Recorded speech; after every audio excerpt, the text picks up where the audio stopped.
Hi, everybody. It's Sarah. Oh my gosh, I'm so excited to be back and be talking to you all.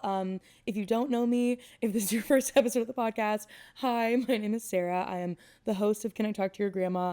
I know it's my podcast. I'm obsessed with this podcast. I love it. If you met me in person, it's one of the first things I'll tell you about myself.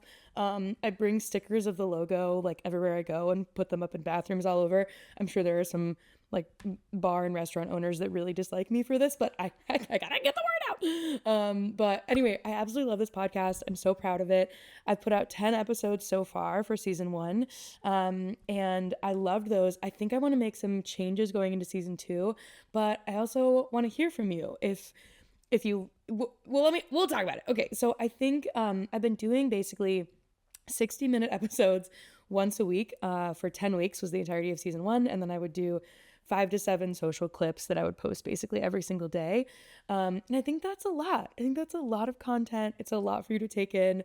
It's a lot to edit. I do love editing it, but anyway, I just kind of like, I don't want to cut the conversations way shorter because I think these are their stories for these people, and kind of getting a lot of the context is really important.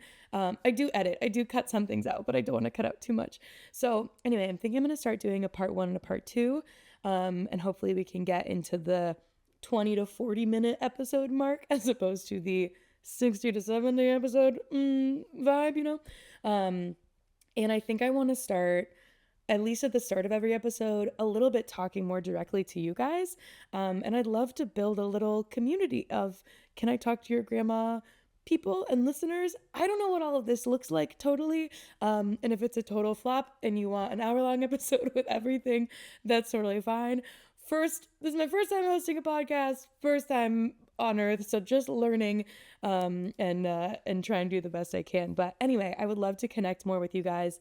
I'd love to get some of your grandma stories. I know that there are some grandmas that wouldn't want to come on a podcast or aren't with us anymore, or for whatever reason are in your life, but maybe you have some wonderful memories of them as a child, and I would love to bring those in. If you want to send a voice memo of those stories or an email of those stories to hello@grandmapodcast.com, I will integrate those into the start of the episode.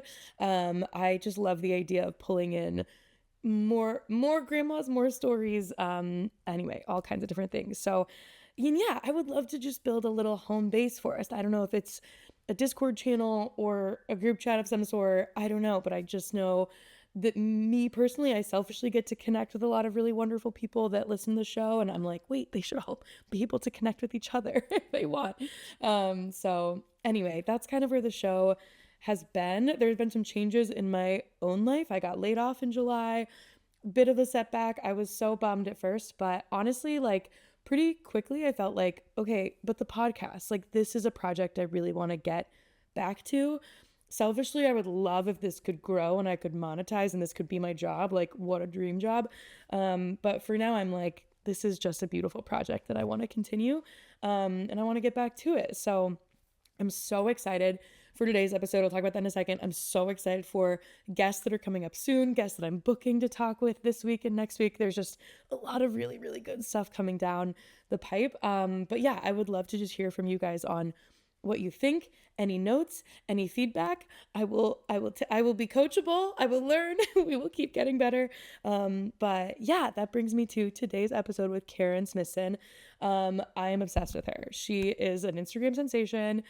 She refers to herself as the most boring person on the internet. She is absolutely not. She is such a wonderful, she sort of went viral overnight with her morning walks, and is now a pseudo grandmother to so many, and she's just a joy and a light, and I'm so excited for you guys to meet her. And yeah, I think this is going to be a wonderful episode, and I'm hoping to just get back in the rhythm of this whole show. I just love it, and I just think it has so much meaning and potential, and I love getting to highlight all these incredible stories and incredible women and men. Also, I do interview grandpas. I don't know if any of them have come out yet, but I have interviewed them. I'm open to interviewing them. I love a grandpa and a grandma. But anyway, that's everything, and I'm just so excited for you to meet Karen. Okay, I think we're good. Well, thank you so much for having me. and for our walk and for breakfast and everything else. I'm so happy to be here with you. Well, I'm glad you're here. It was nice to have someone to walk with this morning. Yeah. I enjoyed it. Yeah, me too. It's lovely to, I think I found you on Instagram in like December, and then it's been really nice to feel like pseudo part of your life and your walks every day. I'm sure you get that a lot, but it's been lovely. I'm just glad that you came. It was fun, and that my dogs liked you. You know, that says a lot about you. Oh, good. I'm so glad. The dogs warmed up to you right away. That's a good thing. They're very easy dogs to warm up to in reverse as well. They're great. So you started posting, was it about a year ago on Instagram? August of 2023. So Okay. August 23rd of 2023. Yeah. I started an Instagram account just for accountability to, because I live in the country. I'm 40 minutes one way from a gym. And I just knew I needed to get myself back in shape. Things had really gotten to the point where I was not happy with how I was feeling. I was tired all the time. Yeah. So I knew if I didn't have accountability, I would be one of those people who's like, I'm going to go out there and lose weight and I'm going to get healthy. And I wouldn't do it because I wouldn't have anybody following up. So that's how I started. And I didn't understand Instagram. I was going to say, had you been on Instagram before? I had an account, but it was teeny tiny. And it was just my little personal account. But I just didn't understand that. I thought that you have options: post, stories, reels, live. Yeah. Those are probably IGTV at that time. Yeah. So whenever I thought that a post was kind of like a Facebook post. It just went to the people that follow you. Right, your friends. So I chose post every time because I was like, that seems like the safest of these options. And it was just like, good morning, I'm walking, I'm here, it's all's well. And just for accountability. And I didn't understand that Instagram could decide that it could turn it into a reel and send it out to other people. To the whole world. And so then I had 30 people follow me overnight one night. And I thought, okay, there's a problem here because and this is not my friends. I don't know these people. So I went online and I basically just said, you probably made a little bit of a mistake. I'm really very boring and you're not going to want to follow me. And my feelings won't be hurt if you leave, but you're welcome to watch me say good morning, but that's really all that's going to happen. And that went viral. It had like over 1 million people watch me tell them I'm the most boring person on the internet. And so from there, it just kind of started growing. Yeah. And I had to make a decision whether I literally thought I was going to just shut down my account at first. I was so stressed out about it. But like you started getting followers and comments and you were like, this is too much. This isn't what I signed up for. Yeah. I just really wanted to get healthy. Yeah. And so from there, I got some wise counsel. I have a lot of people that are in my life that are way smarter than me, have a lot more perspective. And they, were just like, this is an opportunity for you to be a light in a dark world. So that's what I decided to do. So that's what I do. Yeah. Like I was saying earlier, it seems like it started out as accountability and now you are so many other things to so many people. I don't know. Well, I hope not. I mean, I hope that I hope is a word that you're going to hear a lot with me. And that's really what I kind of if I'm not doing these things, then I'm not doing what I should be doing. And that's, the H is healthy lifestyle. O is optimism. P is persistence, because I'm all about sticking with it.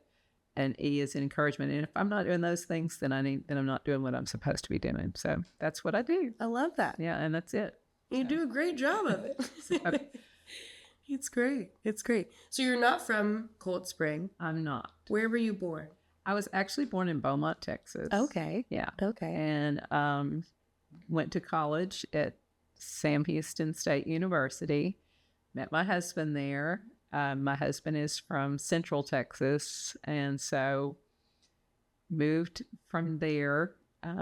We moved to a little place. It's not very far from here, actually. It's called Grangerland, Texas. I was still in college. So familiar. It's no, I mean, it's actually much larger than it was. We were there. When we were there were 2 7-Elevens and a hardware store. But it's grown quite a bit since then. But then we lived there for a while. I think that's where our daughter was born when we lived there. And then we moved to Beeville, Texas from there. Right. And in Beeville, we had our son, and it was a naval air station. It was a lot of fun, and I'd never lived that far from home before. That was my big adventure off. So was your family still in Beaumont? Uh-huh. Okay. Yeah, so they still lived in that area.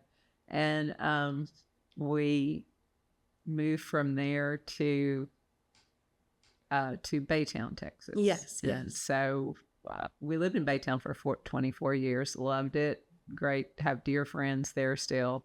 And then from there to New Caney, which is on 59. And so we kind of have circled around this area most of our lives, but never up in the country. I mean, really in the rural area. So, but it's been a fun experience. Yeah, it seems like you probably had to learn a whole lot moving out into the country. Like things like I didn't understand that when the electricity goes out, so does the water because we're on a well. Oh, right. So I would be like, what do you mean the water doesn't work? My husband, who grew up in the country, would have to explain it to me. Well, because the well is off. Well, why doesn't it work that way in the city? Because the electricity goes out and the water still works. It's like, because someone else from someplace else is pumping it to you. And so, I had to have a lot of explanations for things. But we've learned to, and I've adapted. Yeah. So. That seems like a trend, really, with all of your teaching and administration roles and Instagram, and it seems like you can learn and adapt really quickly. Not quickly, but I learn. Do learn. I don't give up. I think I'm just a little bit tenacious, but no, definitely not quickly.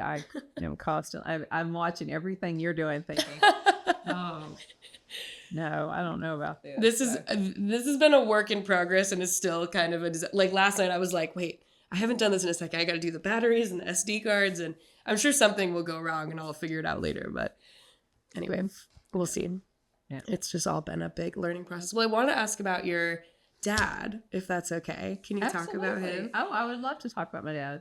So my dad grew up in Whitesboro, Texas, which is up on the Texas, Oklahoma, towards that area. He actually was born north of there in a place that's now under Lake Texoma. Oh. And so, but he went to school in Whitesboro, Texas. He had a teacher in 3rd grade that my dad had pneumonia in 3rd grade and had to repeat. He missed so many days of school that he had to repeat 3rd grade. Okay. And this teacher that he had the second time, and I'm sorry, I cannot remember her name. I wish I could so much. I'm going to have to do some research. But she just really saw something in my dad and thought he was smart and bright and really encouraged him. And she went on to stay part of his life all the way through. And then he was tall. He was 6'4", and she, hooked him up with sports as much as she could. And then from there, he had a basketball coach that in high school that really saw the same things in him and helped him to get a scholarship at Boston College. And so he was the first person in his family to go to college, the first person in his immediate family to graduate high school. Wow. And so he was, his dad was a sharecropper. His dad's best job that he ever had, the highest paying job and the only job with benefits he ever had his whole life was, he worked he was a garbage collector. So having that, my dad went on to go to college, graduated college, joined the military to be able to finish college, and went to work for Gulf States Utilities Company, which was bought out by Entergy. Okay, yeah. And he was an external auditor he was an internal auditor, but he also did external auditing for other electric companies. And, he was a successful man. And so that's how it grew, how it came about. It was an amazing thing. And so it just changed the trajectory of our family. Yeah. We, we lived a very comfortable middle-class lifestyle growing up. Yeah.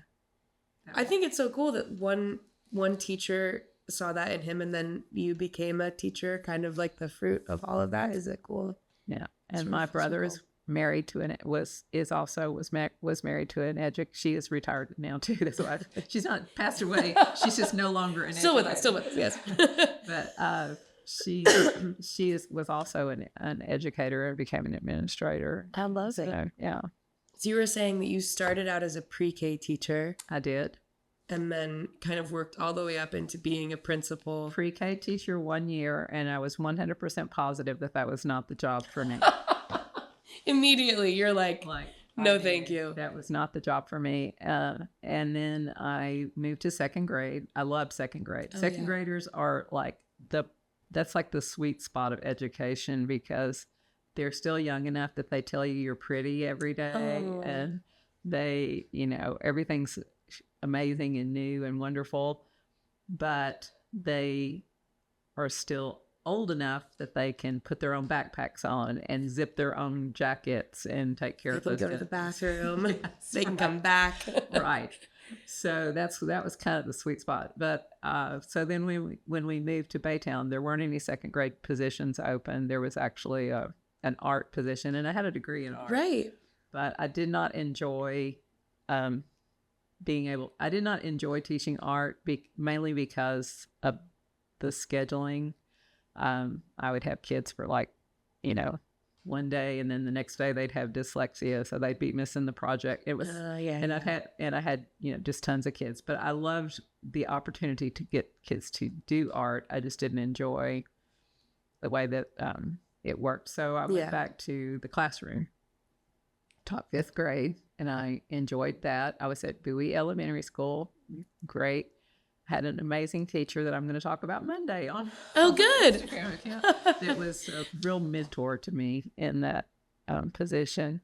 And then I went from there to my daughter got transferred to another school because she was in the gifted and talented program. And so I went with her to Days of Allah Elementary School. And from Days of Allah Elementary School, then after my kids were out of school, I moved to a school that was close to where we lived, Austin, and taught 4th and 5th grade. So then from there, I went into this land of administration after that, and it's just always been something. I ended up retiring as a high school principal. I actually retired as the director of elementary instruction, but my last with kids job was a high school principal, and I never taught high school a single day. And my friends knew that. It wasn't a secret. And so I just have had this really unusual experience, but it was great. Do you think they just trusted, you as a person, you will figure it out? Whoopsie, sorry. I don't know. I did. I mean, I am a learner. I'm always going to be one that's going to research what goes on, but I don't know what happened. I just think it was something I was supposed to do. Yeah. I really can't explain it any other way than that. That's perfect. Yeah. Then.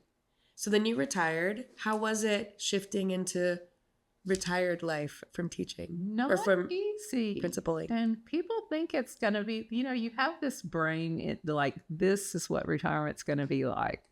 And well, first of all, my husband and I, we both have been working. Yeah. Our whole life. I mean, the whole time that we've known each other for 42 years, we had both been working.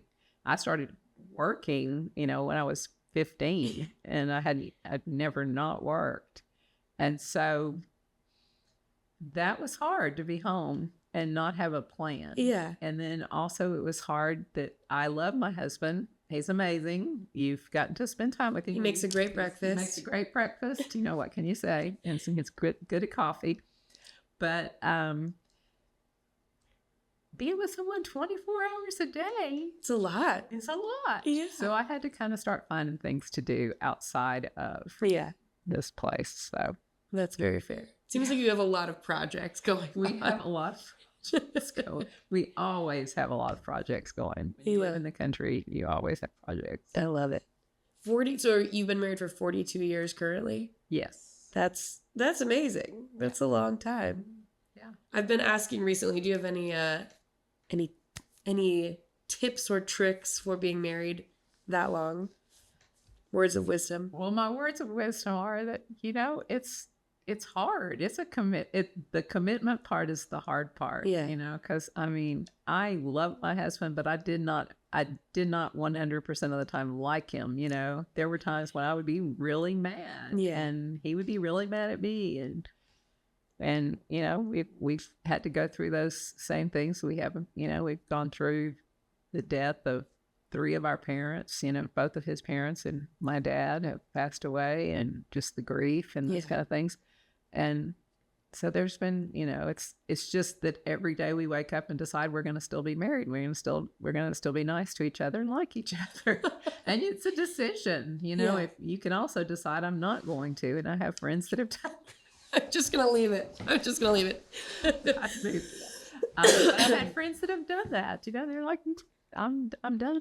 You're done with this. It's not easy. Yeah. So, that's my trick, is that you just have to decide you're going to. Continuing to choose to. Continuing to choose it every single day. That makes a lot of sense. Yeah. Well, I just keep going back to what a wild year you've had of Instagram and of health and just of life. Do you feel like you've had a big learning curve of Instagram, I guess? I don't know that you saw me this morning, so you're I'm great. Still not really good. You're great at it. And so I don't know that I've learned a whole, certainly not a lot on Instagram. I'm still a definite learner, but what I've learned from Instagram is that people really just want to see your heart. Yeah. The people that I'm attracted to following are people who are genuine and real and open. Yeah. And so that's the thing that I've learned from that. What I've learned about technology is not very I look at things and I'm like, wonder how they do that. I feel the same way, for what it's worth. I doubt that. What inspired you to start is it Technology Tuesdays? Yeah. Or Tech Tuesdays? Tuesday Tech. Tuesday Tech. Yeah. I was like, I'm not quite just because not that I'm very far along on my own technology journey, but I just had so many people that follow me that would send me messages like, tell me how to get to stories because I really want to see this, or tell me, I want to send you a picture of my walk. Tell me how to how to send you a picture. So, just things that are probably intuitive to people your age because you grew up with technology and it's just not as intimidating. But I remember when they brought a computer into my room. I already had like the Apple IIe computers, with Oregon Trail. Yeah. Mavis Bacon. Yeah. Mavis Beacon typing tutor, those kind of things. Schoolhouse Rock. That's what the computers were to me. Right. And they came in my classroom and they said, we're going to, we need to put this on your desk. And I was like, no, the computers go in that corner over in there. The computer room. And they were like, no, you're going to get a computer in your classroom and this is where it's going to go for you to use. And I was like, what am I going to do with it? I don't even know what to do with the computer. And we're going to have to put our lesson plans on computer.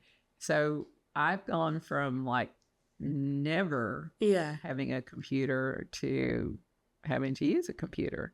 And so those kind of skills still, it's like it doesn't come it's always going to be a second language to me.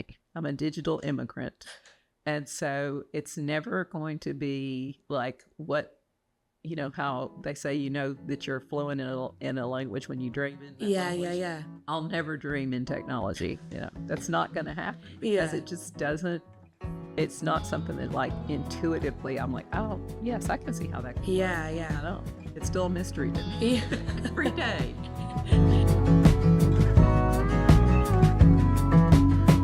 I recall the good old